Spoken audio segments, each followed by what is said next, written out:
To the outside world, John Soyoye was a young man who had the world at his feet. The 16-year-old was studying in college and had a passion for music.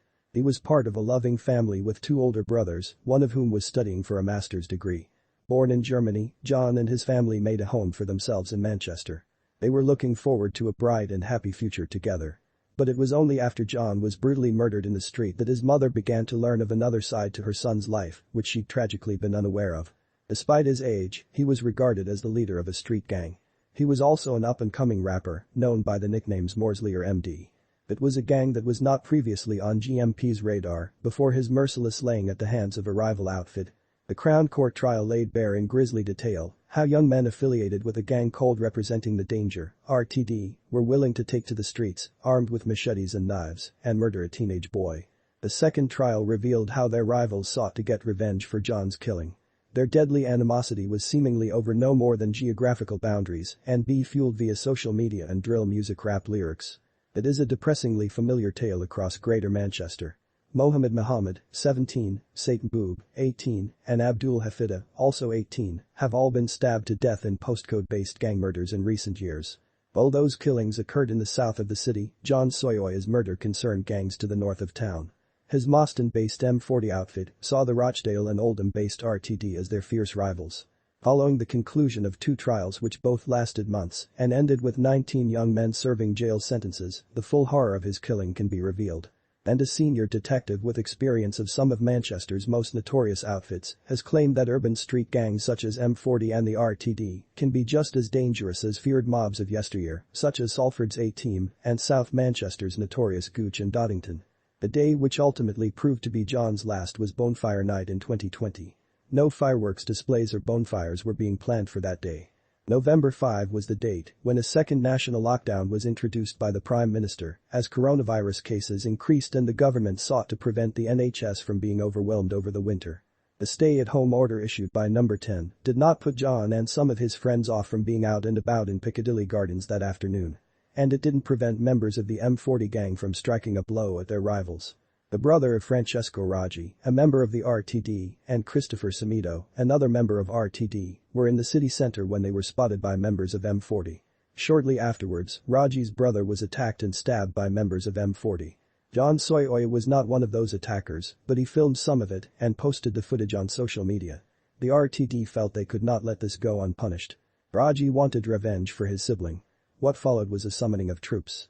Many boarded the tram to Moston, the home turf of the M40. Their intent was made clear when a random member of the public was challenged by members of the RTD. He was ordered to take his coronavirus mask off to identify himself. The gang believed he may have been John. After ruling him out as a target, the gang, now 13 strong, moved on through Moston. It became clear that the M40 were aware that the RTD were after revenge. They also summoned their troops, ready for a battle. As they moved onto Kenyon Lane, the 13-strong RTD began to charge, some holding knives or machetes, others with more improvised weapons including a stick or bat. John, armed with a machete, engaged in a knife fight with 19-year-old Brent Chapenda as others joined the mass brawl. But soon M40 became overwhelmed. Their 8-strong gang proved insufficient to match the 13 members of the RTD. Sensing their advantage, the RTD chased down John and others from the M40. John had been wounded during the knife fight with Chapenda and was slowing. John had dropped his machete and had become isolated. He was easy prey. Desperate to get away, he tried to flag down a passing car. But it was hopeless. He stumbled on nearby Birchinall Street. Surrounded, he was brutally set upon, being stabbed, punched and kicked. Unarmed and defenseless, the attack lasted for 28 seconds. For the first 7 he was on his feet, but he was unable to offer any more resistance. As they fled, a woman saw John slumped on the floor. She comforted him as he took his last breath. Police arrived at 7:10 p.m., but it was too late. Chapenda was arrested after turning up at the Royal Oldham Hospital with stab wounds. His claims that he'd been injured while playing with fireworks didn't wash with officers. Others were caught later. One of the senior police officers tasked with investigating this deadly gang rivalry was Detective Sergeant Julie Connor. His mum has had no idea of that side of his life, DS Connor said of John's mother Evelyn Soyoye. She is devastated, absolutely devastated. I think that is one of the things that probably mums more than anything feel guilty about, that they should have known. But how can you know? Once your kids go out to school that day, and once they're old enough to go to Manchester and hang around with mates until late at night, how do you know what they're doing? 7 members of the RTD were later convicted of murder. Others identified as being at the scene are thought to have fled the country. Soon after, the M40 began to plot their revenge. Harry Oni, 18, a friend of John's who was at the scene of his murder, later revealed that he needed to take revenge. Asked why, he said. Because I felt like it was my fault. Some sought out weapons and made efforts to find RTD members to attack them and spoke of their plots within a Telegram group chat. About 6 weeks after John's murder, 3 men launched a machete attack outside a block of flats in Rochdale, where a man was attacked then hit by a car. An officer with years of experience investigating some of Manchester's most feared gangs, D.S. Connor says the RTD and M40 are very different from the organized crime groups of the past, but just as dangerous. I don't think they are comparative to the Gooch, the Doddington Gang and the A-Team, they are completely different, with different structures. They are not on a par with them, but they are as dangerous. Because they are impulsive young men who are angry young men who are unfortunately being groomed and encouraged to use weapons. All of John's killers, except Al Jaff, were of Portuguese descent. D.S. Connor said. It seems like, from what we can find out, because there's been no cooperation from them really, that they have come over more or less as teenagers. And they've finished off school as late teenagers, then they've gone to college, and then started working. Most of them work, most of them do agency stuff working in factories. In the main they have all got decent mums and some dads who were around. They were all decent, hard-working people. They've not just come from living on the streets. Once they have been put in places like Rochdale and Oldham, they have then all probably naturally gravitated towards each other, started hanging around in Piccadilly Gardens like teenagers do when they get a bit older. Maybe rather than be picked on they've got into gangs together. Like other criminals gangs from the past, the gangs had their representative colors. The RTD use purple, while the M40 use blue. The S. Connor said gang members have been seen wearing colors, but they are also used in related social media posts or images.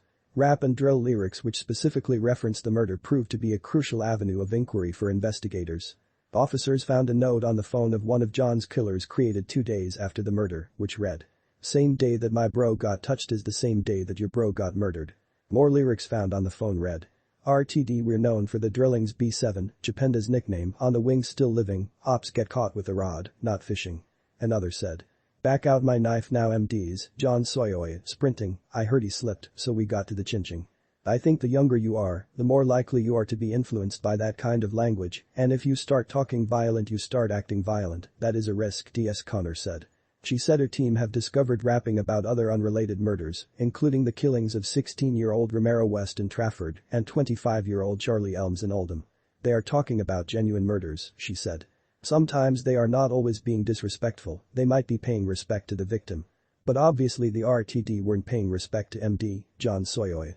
The murder of John Soyoye once again raises the specter of gang violence and knife crime in Greater Manchester.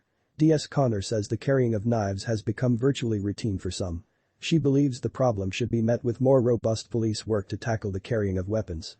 We've got the new chief, GMP Chief Constable Stephen Watson, who is saying get out there, use your powers, stop people, arrest them if they've committed offenses, get them dealt with. He is encouraging that, and I think it will come back again. If people start being wary of being stopped by the police when they are carrying something, then that might reduce it.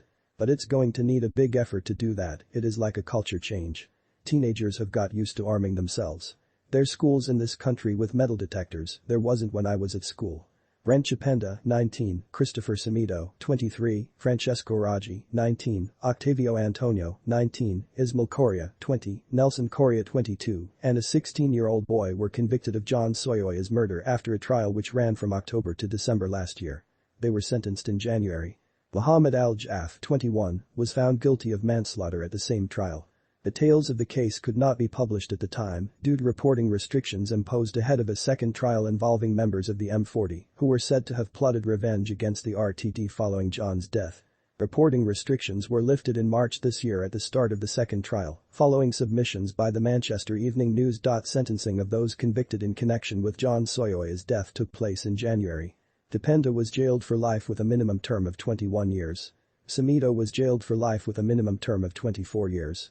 Francesco Raggi was jailed for life with a minimum term of 21 years. Antonio was jailed for life with a minimum term of 20 years. Ismail Correa was jailed for life with a minimum term of 20.5 years.